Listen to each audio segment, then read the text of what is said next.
My name is Marilyn Keddy. I'm welcoming you on behalf of the South Shore chapter of the Council of Canadians and the Twin Bays Coalition. I want to acknowledge that this event is being held on Mi'kma'ki, the unceded, unsurrendered territory of the Mi'kmaq people covered by the 18th century treaties of peace and friendship. It is appropriate that we're here today to protect Mother Nature. The provincial government has granted options to Cermag, a subsidiary of the huge multinational Mitsubishi, to investigate growing 20,000 metric tons of salmon in open net salmon pens in Nova Scotian waters, including Mahone Bay and St. Margaret's Bay. And you'll hear from other friends elsewhere in the province where the same is happening. I have a few announcements before reviewing the program. The information tables are out in the lobby, probably totally inaccessible by the number of people here. There's a sign-up sheet on the Council of Canadians table where if you want to be on our email list, sign up. We don't deluge you with emails. We simply send information about our events. The washrooms, unfortunately, are downstairs, and heaven help you if you're in the front row here and need to go.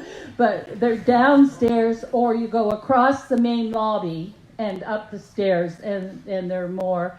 The exits are down at the end of the hall and through the main lobby. We have a donation bucket, which I'm supposed to hold up, but I don't have it. Oh, there. And there's one out, Barbara has another. They're out, going to be out on the table. We just simply asked donations if people are comfortable doing that, and through your generosity, we've been able to continue to hold public events. And this time round, we had an added expense of running a newspaper ad, hence all of you nice people found out about this event and came. So I'd also like to thank the volunteers. There are refreshments outside. The coffee is, I think, now in the hallway or the room across, and then there are goodies on the table as you come up the stairs. So help yourselves. After this introduction, you're going to see a few excerpts from the film Salmon Wars, which some of you may have seen at one of our events a number of years ago. Then we're going to have a panel discussion and with our allies who are located in various parts of the province who are also trying to keep open pen net fish farming out of our oceans. Then the panelists will each speak for about 10 minutes. Then we're going to have a 15-minute break.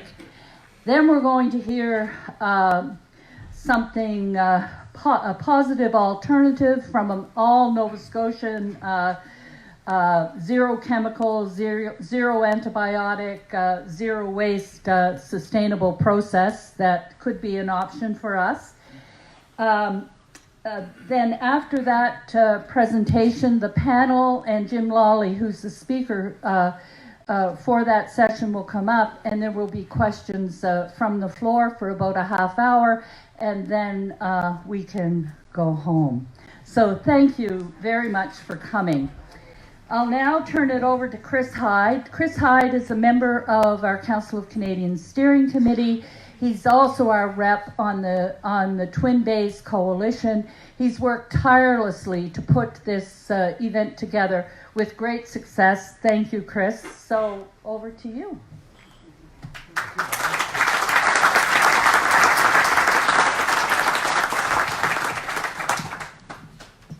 Drew, since this mic seems to be working well, maybe it's quite a long film. We're just going to show two short excerpts which kind of set the scene for what we're talking about today. This first one is about 6 minutes long, and if this mic works properly, you'll be able to hear it. Really important too, which still doesn't want them. We call them salmon farms, but they're not really farms. They're actually feedlots. Essentially, a net-cage feedlot consists of bags of netting hanging from floating platforms.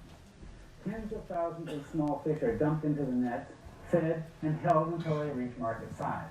Then they're pumped out and slaughtered. These farms can be enormous. The 2 new farms in St. Mary's Bay are licensed for 1.4 million fish. But compact monocultures like this are a paradise for parasites and disease. And because net cages just hang in the water, all kinds of things can pass in and out through the mesh, from small fish and crustaceans to viruses, bacteria, parasites, and pesticides. And so certain problems occur with salmon net cages everywhere, just as naturally as green grass occurs in the spring. The basic problem with farm salmon is they break the natural laws. In nature, the wild salmon is always moving, so the waste never collects. And pathogens have a lot of trouble jumping fish to fish because they're constantly moving.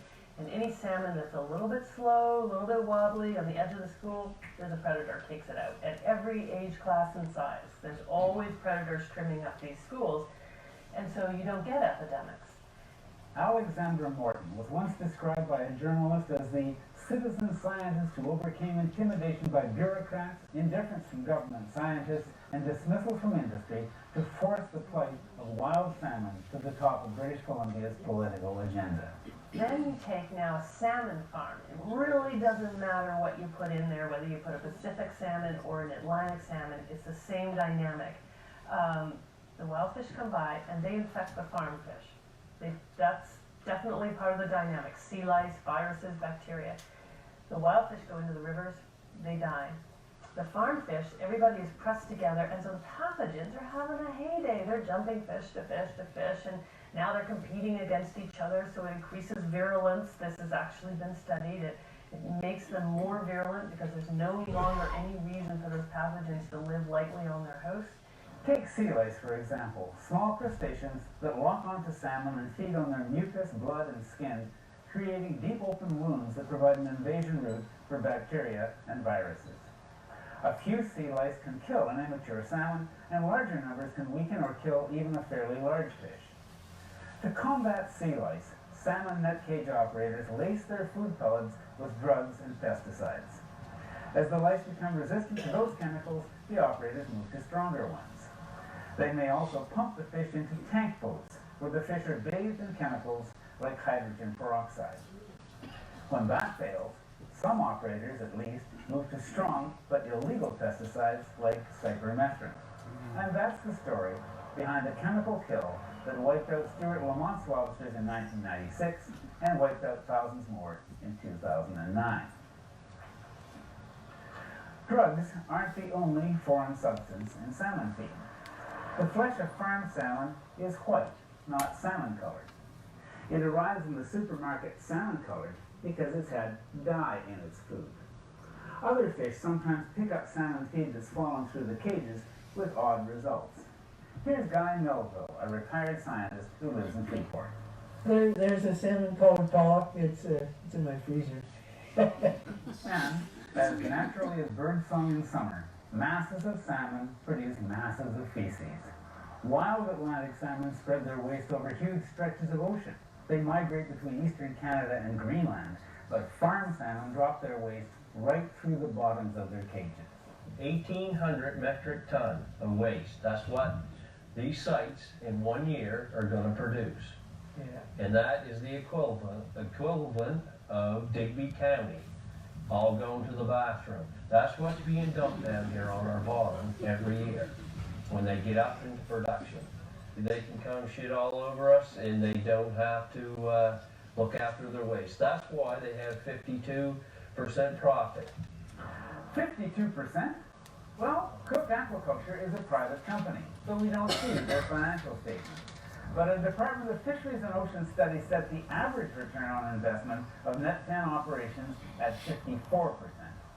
In 2011, Cook had revenues of more than $500 million, and a war chest big enough to try a hostile takeover of Clearwater, the dominant seafood company in eastern Canada. But their profits are high, partly because salmon feedlots don't pay for all their costs. Inka Molesky is a marine biologist.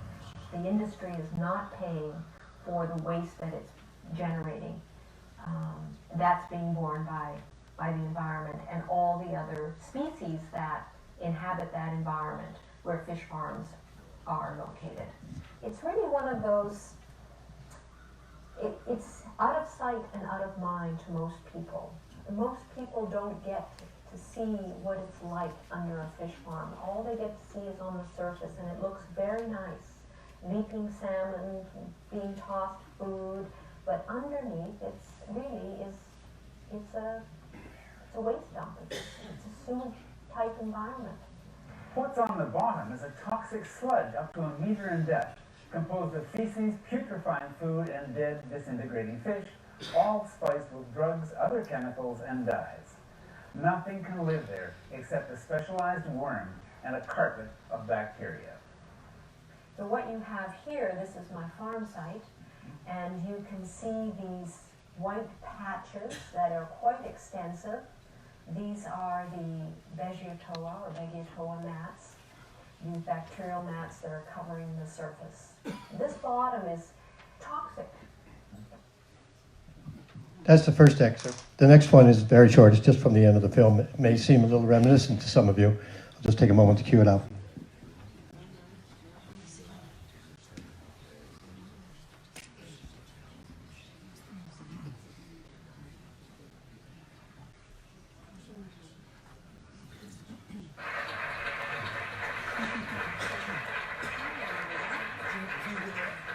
As we were wrapping up this program, the government released this new aquaculture strategy, which is big on generalities and short on specifics. It talks about monitoring, but not enforcement. It says that government and industry must engage in outreach and respond to local concerns. Fine words, but this document was produced without any community consultation at all, though the government did consult with the industry in the form of Bruce Hancock and his Aquaculture Association of Nova Scotia. And so the opposition just keeps growing.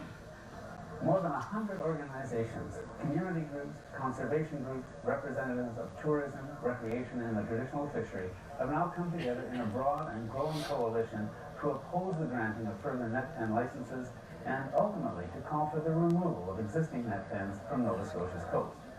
They've learned that simply marking a ballot every few years doesn't cut it anymore. If we want a better future, a renewed democracy, we'll have to forge it ourselves, in our communities, at public events, in the streets. That's actually what the people in all these community organizations are doing. This is what democracy looks like. I'm Silver Donald Cameron. Thanks for watching.